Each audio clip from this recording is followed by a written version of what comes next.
and second to order. All stand and join me in reciting the pledge to the flag.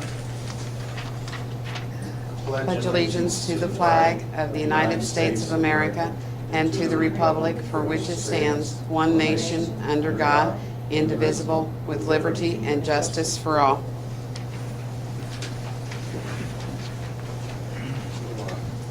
Minutes from our last meeting, we approved the next regular session. Yeah. Okay.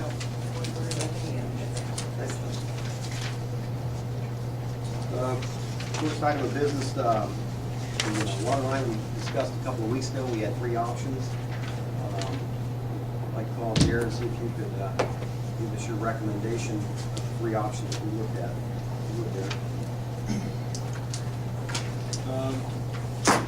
I believe we can eliminate the option one earlier. That's the route that doesn't look like the property owner is willing to discuss that route. They let that line move. So basically, I got my understanding from last discussion, last meeting, was that we're looking at maybe either option 2 or option 3. Option 2, in very general terms, runs along the north side of 74 and frontage road, then on I-74 right away. Option 3 is basically running in a private easement on the south side of 74.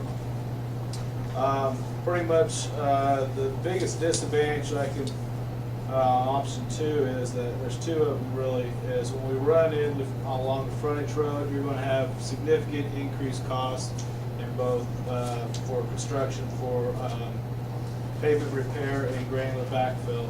Probably, but the biggest reason I say a disadvantage there is that when you jump down into I-74 right away, you are one phone call or one letter away from NDOT telling you that's our easement, that's our right of way, we're expanding, you need to relocate your raw water line. And keep in mind, this will be a key component to your whole entire water system that you would have to relocate in probably a very short period of time. So that, to me, is probably the biggest disadvantage or the biggest concern I have about that route.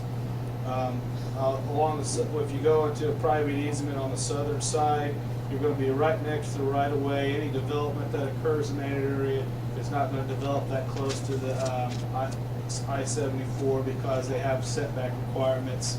I think that route is probably the best protected from the standpoint of not having somebody dig in that area in the future. So, and then also that would you have to work with the property owner and come to some type of conclusion and get some type of agreement as far as an easement. But I think it would be in his best interest too if by eliminating that existing route, cutting it out. So hopefully he'll be working with me on that. So I guess my recommendation would be that you go with option 3, which is staying there on the south side of 74. Any questions? Oh, the other thing also, it's less engineering cost too. So. You like that? My bosses don't like that, but. All right. Thank you, Jared. Brian or Tony, any questions?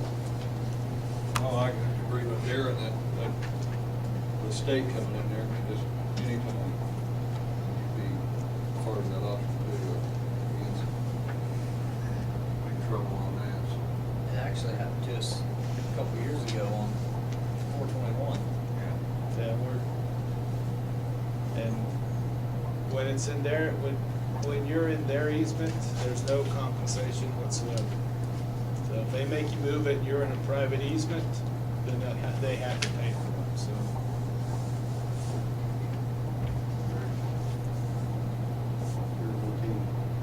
Motion you made?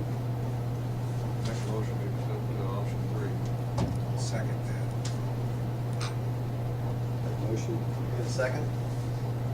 Roll call, Jen, please. Tony, Yes. Frank, Yep. Robin, Aye. Thank you. Motion carried.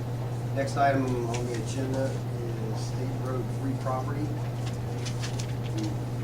Lack of information, we will table this for next week. Any problems with that?